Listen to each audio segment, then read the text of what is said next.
자, 드디어 11장 말씀까지 우리가 달려왔습니다. 11장 말씀은 매우 어려운 말씀입니다. 지금 현재 요한계시록의 흐름으로 보았을 때 7인의 역사가 끝나고 7 나팔의 역사가 진행되는 상황입니다.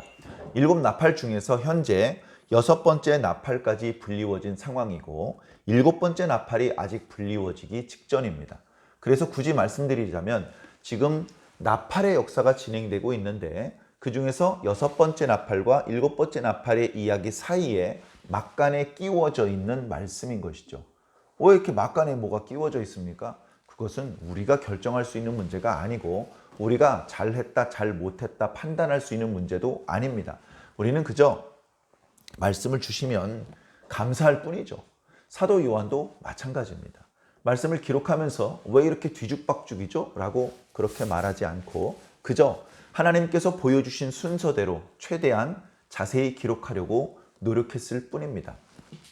자, 오늘 말씀에 두중인이라는 그런 어떤 인물이 등장을 하는데 제가 시작하면서 매우 어렵습니다. 어려운 말씀입니다. 라는 말씀을 드렸던 것은 다름이 아니고 그 의미를 설명드리기가 어렵다는 뜻입니다. 매우 오랜 시간 동안 매우 오랜 시대에 걸쳐서 이 두 증인이 누구인지 사람들은 무척 알고 싶어 했습니다. 그러나 알아낼 수 없었습니다.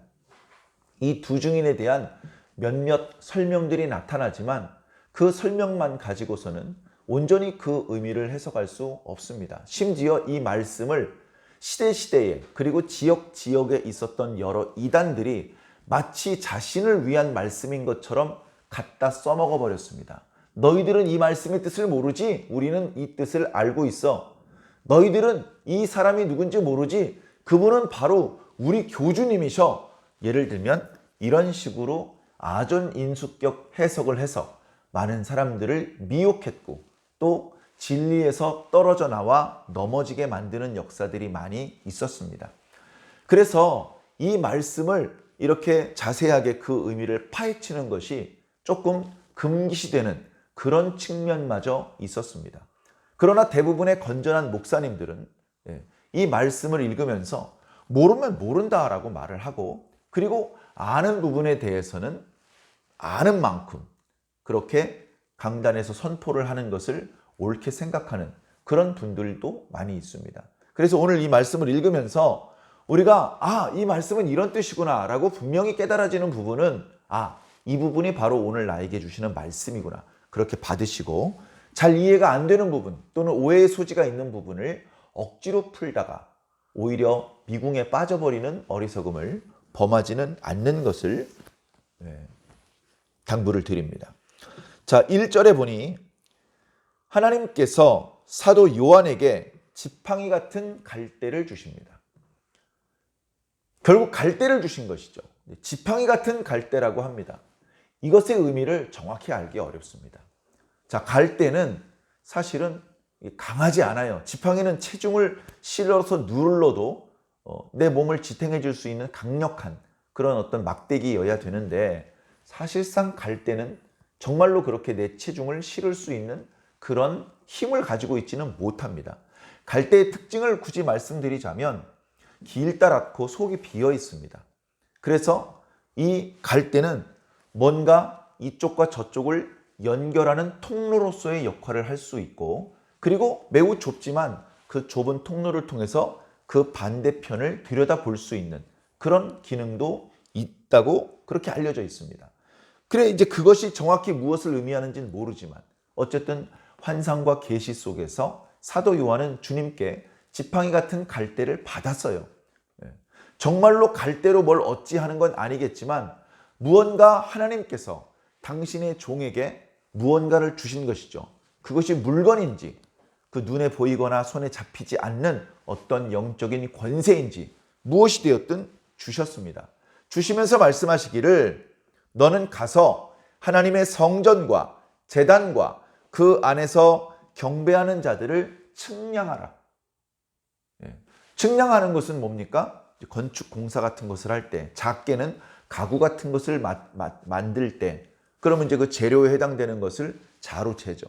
직각이 맞는지, 길이가 맞는지, 그래서 표시를 하고 정확하게 재단을 합니다. 그리고서 그렇게 재단하는 것을 끼워 맞춰서 조립을 하고 고정을 해서 가구를 만들기도 하고 건물을 건축하기도 합니다. 그럴 때 쓰는 건데, 그렇기 때문에라도 이 갈대는 측량하는 도구는 될 수 없거든요.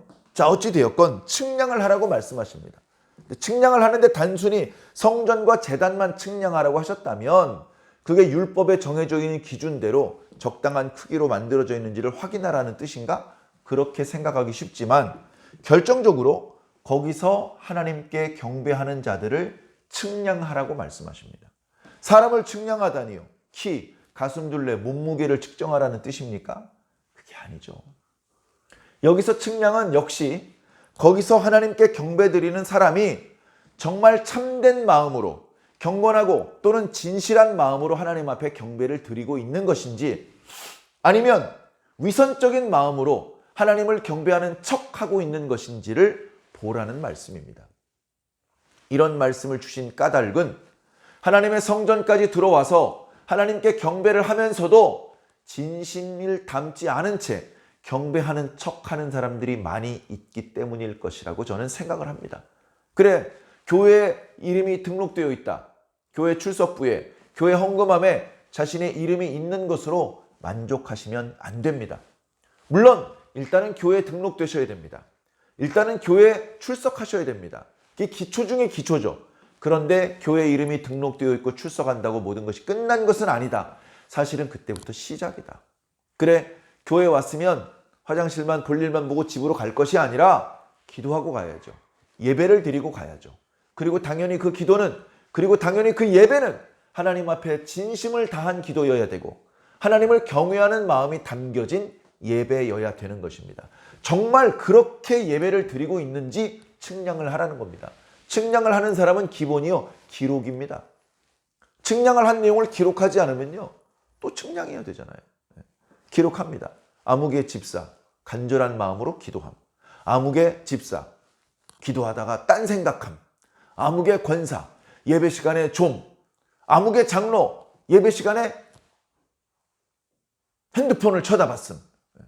다 측량을 한 내용을 기록하지 않겠습니까? 그 기록한 내용대로 정성을 다 바쳐서, 진심을 다 바쳐서 기도하고 예배드리는 사람은 거기에 맞는 상을 받겠지만, 하나님 앞에 정성껏 예배드리는 척한 사람에게는 상이 아니고 벌이 내려갈 수도 있는 것입니다. 심지어 오늘 뭐라고까지 말씀하시느냐? 요한아, 성전 바깥 마당은 측량할 필요 없다. 자, 마당을 측량한다는 것은 그 마당의 가로, 세로, 넓이를 측량하라는 뜻이 아니고 성전 바깥 마당에 서 있는 사람들이 얼마나 하나님을 사랑하는지, 얼마나 진실된 신앙인으로 살고 있는지를 측량하라는 것인데, 말씀하시기를 측량할 필요 없다. 거기에 있는 사람 중에는 진심으로 하나님을 섬기는 자가 한 명도 없다. 시간 낭비할 필요 없다. 거기는 어차피 조금 있다가 이방인들이 와서 자근자근 짓밟게 될 것이다. 거기 지금 서 있는 사람이 자신이 하나님의 백성인 줄 알겠지. 자신이 예수님의 제자인 줄 알겠지. 자신이 하나님의 자녀인 줄 알겠지. 그러나 잠시 후에 이방인들이 와서 짓밟을 때 하나님 어찌하여 우리를 구원해 주시 않으십니까? 아무리 소리를 질러도 하나님께서 응답하지 않으실 것이다. 그들은 결국 이방인들에게 밟혀서 멸망당할 사람들일 뿐이다. 예루살렘 성 안에 있으면 다 구원받을 자들입니까? 그렇지 않다는 것을 우리는 에스겔 말씀 9장을 통해서 잘 알고 있습니다. 그 예루살렘에 많은 사람이 살고 있지만 하나님께서는 그 예루살렘을 향해서 살육기계를 들고 있는 죽음의 천사들을 보내시는 것입니다. 물론 거기 있는 사람들을 무조건적으로 전멸시키는 것은 아닙니다. 성읍 중에 운행하면서 그 성읍 가운데 벌어지는 불의한 일들 때문에 탄식하며 우는 자들의 이마에 먼저 표식을 하게 합니다. 그런 다음에 살육기계를 휘두르도록 말씀하시는 것이죠. 그들에게 철저히 당부하십니다. 죽일 때는 가차없이 죽여야 된다. 그러나 이마에 표 있는 자에게는 가까이 하지 말아라. 이마에 표 있는 자는 구원을 받을 수 있습니다. 그러니까 여기 지팡이 같은 갈대로 성전 안에서 하나님을 경배하는 자들 중에 진심을 담고 있는 자들은 이 지팡이 같은 갈대로 어떤 방식인지는 모르지만 뭔가 표식을 하는 겁니다. 그것을 에스겔서에는 이마에 표한다고 말씀하셨고 요한계시록 7장에는 인친다고 말씀하셨습니다. 어떤 형태가 되었든 하나님의 소유라는 표식을 해주실 것입니다. 그리고 그 나머지는 짓밟힐 수밖에 없다라는 것을 우리는 깨닫고 스스로 두려운 마음을 먹어야 됩니다. 내가 지금 교회 다닌 지 벌써 10년이 넘었는데 난 30년도 넘었어. 내가 벌써 집사가 됐는데 난 권사야.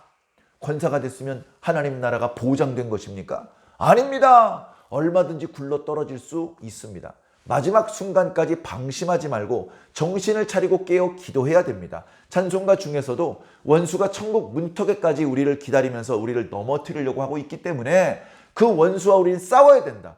그래서 우리는 칼을 빼들고 그 원수가 공격해오면 그걸 막아야 된다. 그거를 이제 전쟁이 끝났다고 생각하고 칼집에 집어넣는 순간 불화살이 날아오고 그것을 다시 칼날을 빼지도 못한 상태에서 공격에 넘어질 수가 있다. 마지막 순간까지 방심하지 말라는 뜻으로 그런 말씀을 주셨습니다. 말씀해 보니 이방인들이 거룩한 성을 42달 동안 짓밟을 것이라고 말씀하고 있습니다. 이 42달의 기간을 연도로 표시하자면 3년 6개월입니다.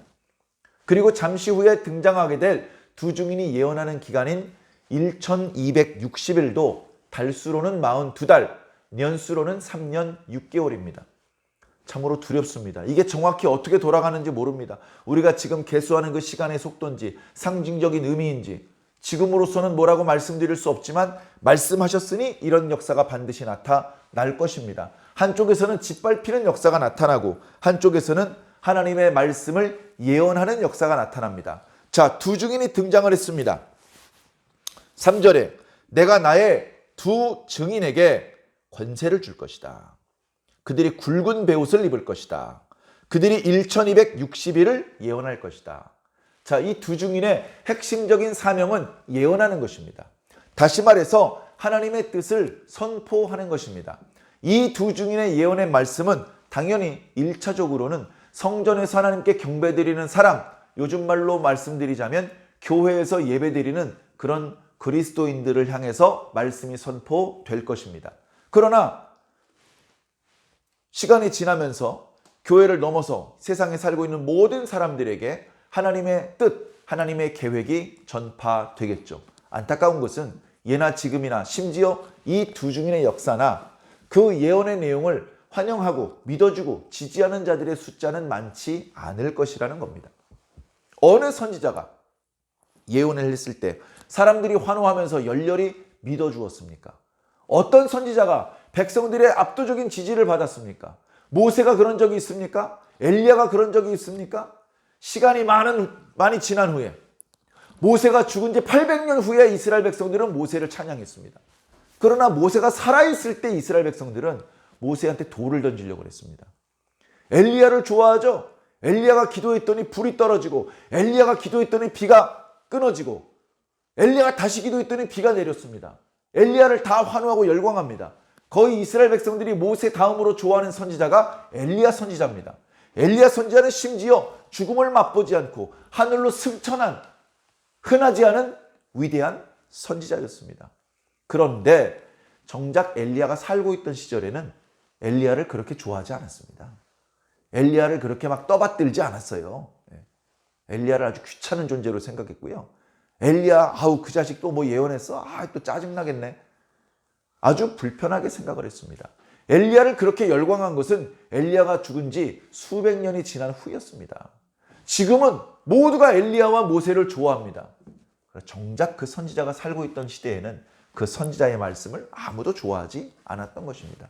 그러고 보니 하나님의 참된 선지자가 예언을 할 때에는 제대로 환영받은 적이 단 한 번도 없었던 것 같습니다.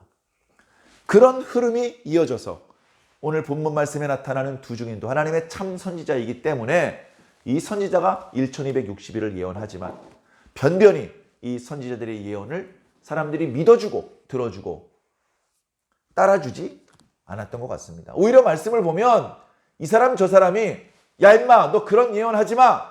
너 자꾸 그러면 확 죽여버릴 거야.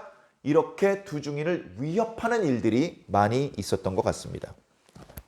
그렇기 때문에 5절에 이런 말씀이 있죠. 누구든지 그들을 해하고자 하면, 두중인을 해치고자 하면 그 두중인의 입에서 불이 나와서 그 원수들을 삼켜버릴 것이다. 그리고 6절에 보면 그 두중인이 권능을 가지고 하늘을 닫아서 예언하는 날 동안 비 오지 못하게 할 것이다. 또 권능을 가지고 물을 피로 변하게 할 것이다. 아무 때든지 자기가 원하면 자유자재로 여러 가지 능력으로 땅을 칠 것이다. 그런 말씀이 있습니다. 이 말씀을 보면 이 두중인의 말씀을 귀 기울여 듣는 사람이 없습니다. 두중인이 왜 말씀을 잘 듣고 있는 성도들을 괴롭히겠습니까? 왜 그 성도들에게 불을 떨어지게 하겠습니까? 아무도 안 들어주는 거예요. 심지어 자기를 죽이려는 사람들이 도처에 깔려 있으니까 그런 상황에 1260일을 끝까지 예언을 해야 되기 때문에 중간에 피살당하면 말씀을 계속 전할 수가 없기 때문에 하나님께서 그 두중인에게 그런 권세를 준 것입니다. 그래, 그 권세를 가지고 예언을 하는데 7절에 보니까 그 증언을 마칠 때쯤에, 다시 말해서 예언을 하는 1260일이 끝날 때쯤에 무정액으로부터 무언가 올라와요. 짐승이 올라온대요. 이 짐승에 관해서는 저 뒤에 13장 이후에 자세히 말씀이 나타날 것입니다. 이 짐승은 하나님께로부터 온 존재가 아닙니다. 여러 차례 말씀드렸지만 무적행은 지하에 우리가 알 수 없는 어떤 세계 속에 하나님께서 이렇게 책망하시고 징계하시는 악한 영들이 갇혀있는 세계입니다. 그쪽으로부터 자기 멋대로 사람들이 살고 있는 세계로 나올 수 없는데 이제 요한계시록의 시대에, 그러니까 말세의 마지막 순간에 하나님께서 그들이 나올 수 있도록 잠깐 기회를 주십니다. 그래 그들이 나와서 온 세상을 미혹하게 하고 온 세상이 더 심각한 멸망에 떨어질 수밖에 없게 만드는 것이죠. 자, 짐승이 나오더니 두중인과 싸워요. 두중인과 전쟁을 일으킨다고 말씀하고 있습니다. 그래 싸우는데 누가 이기나 봤더니 짐승이 이겨요. 마귀에게 속한 쪽이 이긴다는 겁니다. 그 두중인이 죽어요. 자, 8절에 그들의 시체가 큰 성 길가에 있으니 그 성은 영적으로 하면 소돔이라고도 하고 애굽이라고도 한다. 죄가 있는 곳입니다. 죄인들이 사는 곳. 영적으로 예수님께서 십자가에 못 박히신 곳. 이것은 또 골고다잖아요. 그러니까 애굽, 소돔, 골고다 다 다른 위치예요. 물리적으로는. 그러니까 영적인 의미가 그렇다는 뜻이에요. 물리적인 위치가 거기라는 뜻이 아니고. 그러니까 지금 보여지는 모든 환상과 계시의 내용은 액면 그대로 받아들이는 내용은 아니고 그 자체가 상징하는 바가 따로 있는 것이죠. 자, 그렇게 예수님께서 십자가에 못 박혔던 죄인들이 사는 세상에서 두중인도 죽임을 당합니다. 자, 두중인이 죽이다 보니까 두중인이 살아있는 동안에 두중인 때문에 괴롭힘을 당했던 사람들이 있어요. 막 불도 떨어지고 하늘이 닫히고 물이 피로 변했다 그랬잖아요. 그 두중인의 증언을 믿지는 않으면서 두중인이 베푸는 여러 재앙 때문에 괴롭혔던 사람들이 두중인이 죽었다니까 막 신나고 기뻐합니다. 10절에 이 두 선지자가 땅에 사는 자들을 괴롭게 한 고로 땅에 사는 자들이 그들의 죽음을 즐거워하고 기뻐하여 서로 예물을 보낼 것이다. 참 안타까운 일이죠. 예, 하나님의 종이 죽었는데 사람들이 박수를 치고 춤을 추고 잔치를 베푼다. 너무나 서글픈 일입니다. 하나님의 뜻대로 욕심을 버리고 하나님의 뜻을 받들기 위해서 헌신하고 희생했던 사람이 죽으면 정말로 슬퍼하고 그 사람의 죽음을 안타깝게 생각하고 그 사람이 베풀어준 여러 은혜를 고맙게 생각하고 그 사람을 우리에게 보내주신 하나님을 찬양하고 그렇게 귀중한 하나님의 한 일꾼을 보내줘야 되죠. 과거 우리나라에 왔던 여러 선교사들을 우리가 허투루 보내지 않았고 한 명 한 명을 우리가 기억했고 그가 살아생전에 어떤 일을 했는지 다 기록으로 남겼고 그가 했던 선한 일을 하나님께서 기억해 주셔서 그 선교사에게 복 주시기를 기도했고 그런 선교사를 우리들에게 보내주신 하나님을 찬양했습니다. 그렇게 해야 되는데 지금 거꾸로 되고 있어요. 하나님의 종이 불의한 일을 했습니까? 도둑질을 하고 죄 없는 사람 막 때려주고 막 멀쩡한 사람 간음하고 그런 거 안 했잖아요. 그저 하나님의 뜻은 이런 거더라고 외쳤을 뿐인데 사람들이 미워합니다. 사람들이 미워합니다. 자기 주머니에 있는 돈을 빼갈 때만 미워하는 게 아니고요. 하나님의 뜻을 있는 그대로 말하기만 해도 사람들은 미워하는 시대예요. 얼마나 썩었고 어두워져 있는 세대입니까? 그런 상황이기 때문에 두 증인이 죽었을 때 애석하게 생각하는 것이 아니라 즐거워합니다. 자, 근데 반전이 일어나죠. 11절입니다. 3일 반 후에 하나님께로부터 생기가 그들 속에 들어갑니다. 그랬더니 그들이 다시 살아납니다. 두 발로 벌떡 일어납니다. 그 두 증인을 장사 지내지도 못하게 길바닥에 방치시키고 구경하던 사람들이 깜짝 놀랍니다. 얘네들 죽었던 거 아니야? 다시 벌떡 일어났는데? 멀쩡한데? 그래가지고 저 두 증인 때문에 또다시 재앙이 오나 두려워하고 있는데 12절에 하늘로부터 큰 음성이 나서 말하기를 이리로 올라오라. 두 증인들한테 말한 것이요. 너희들 고생했다. 올라와. 그 두 증인이 올라갑니다. 그들이 듣고 구름을 타고 하늘로 올라가니 원수들, 예물을 교하던 사람들이 구경을 합니다. 자, 두 증인은 떠났습니다. 그 상황에서 땅에는 큰 지진이 일어납니다. 성이 무너집니다. 사람들이 죽습니다. 그러다 보니까 남아있는 사람들이 두려워합니다. 뒤늦게 영광을 하늘의 하나님께 돌립니다. 어떻게 될까요? 저도 모르겠습니다. 성경에 명시적으로 뭐라고 말씀하고 있지 않기 때문에. 하나님께 뒤늦게 영광을 돌린 사람들 중에서 일부는 다시 구원받을 수 있는 기회를 잡았을지도 모릅니다.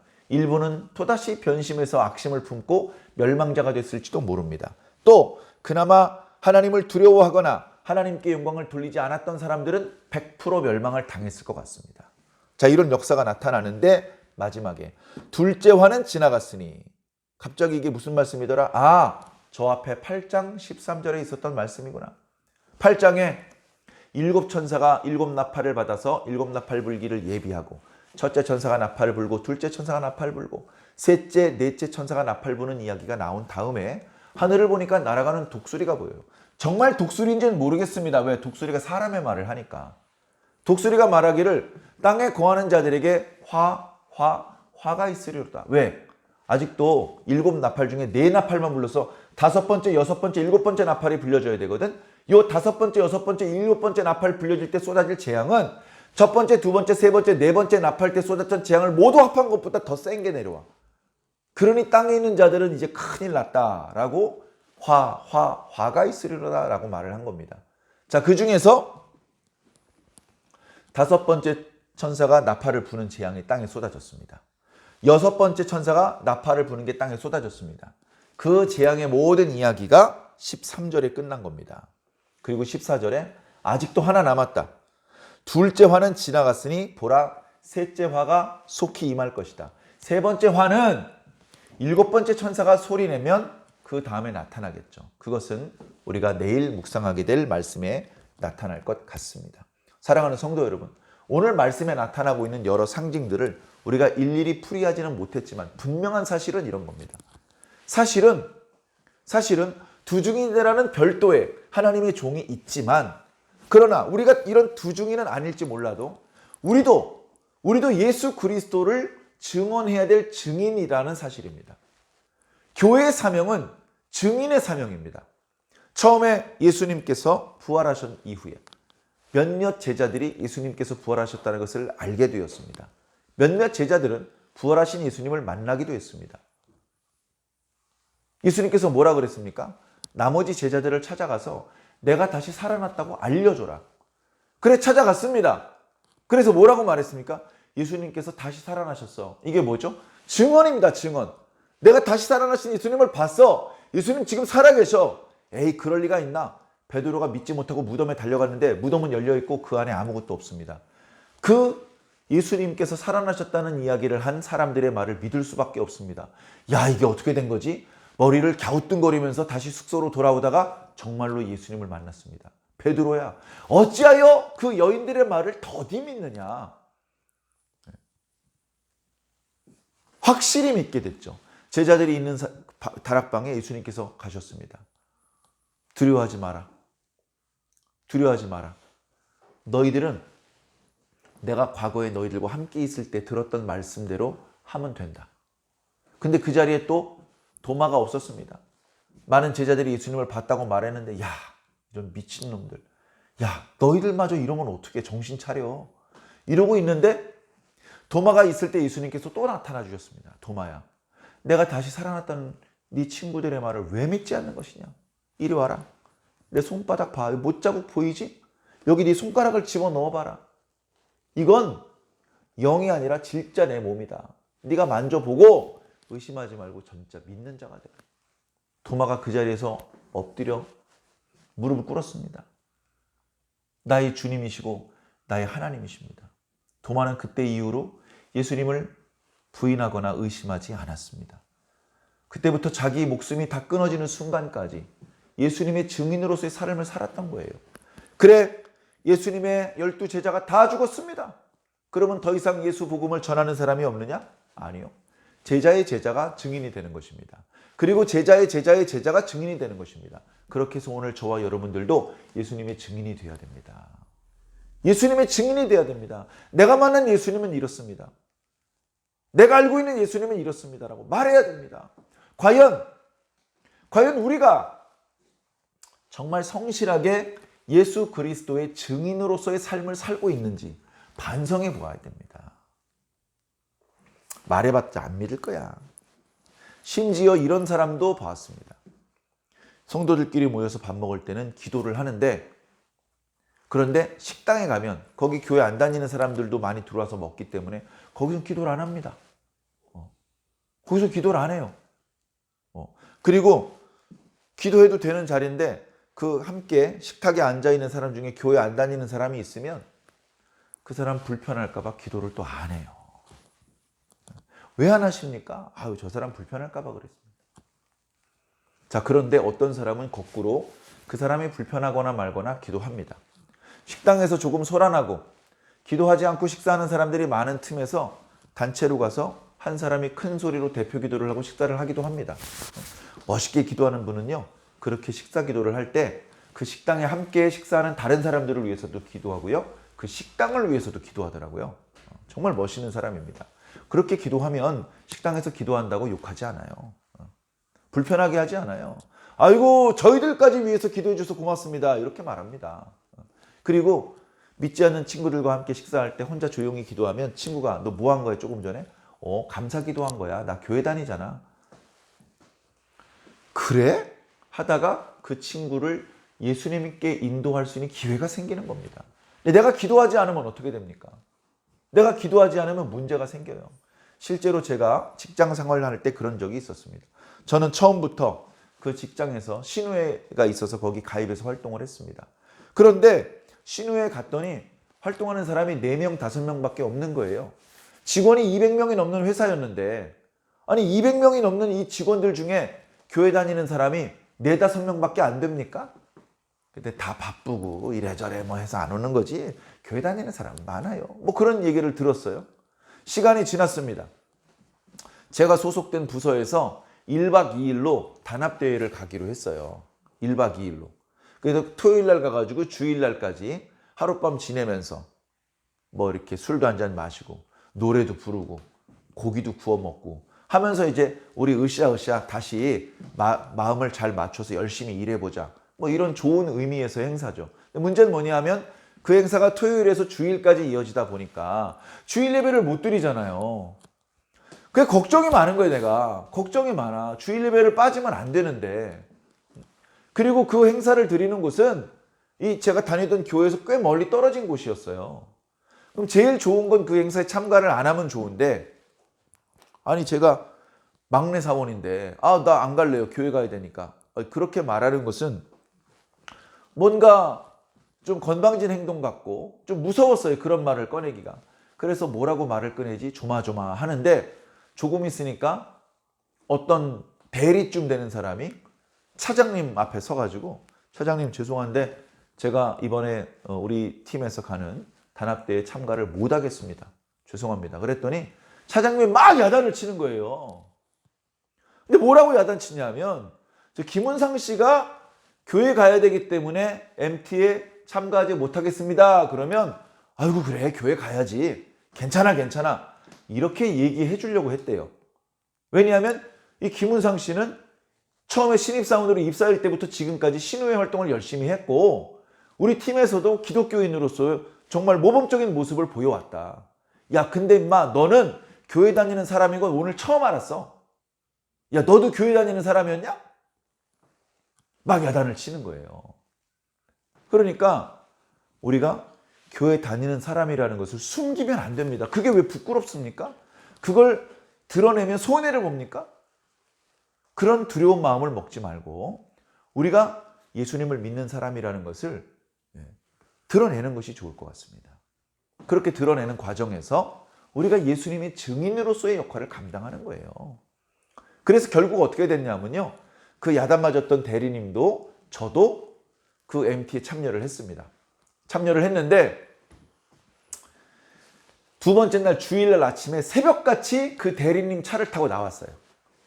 그렇게 이제 허락을 한 거예요. 일단은 와라. 일단은 오고 교회를 가야 된다고 하면 원래 다음날 점심밥까지 먹고 헤어지는데 너희들은 새벽같이 가도 좋다. 우리 김은상 씨가 승용차가 없으니까 네가 김은상 씨를 데리고 나가라.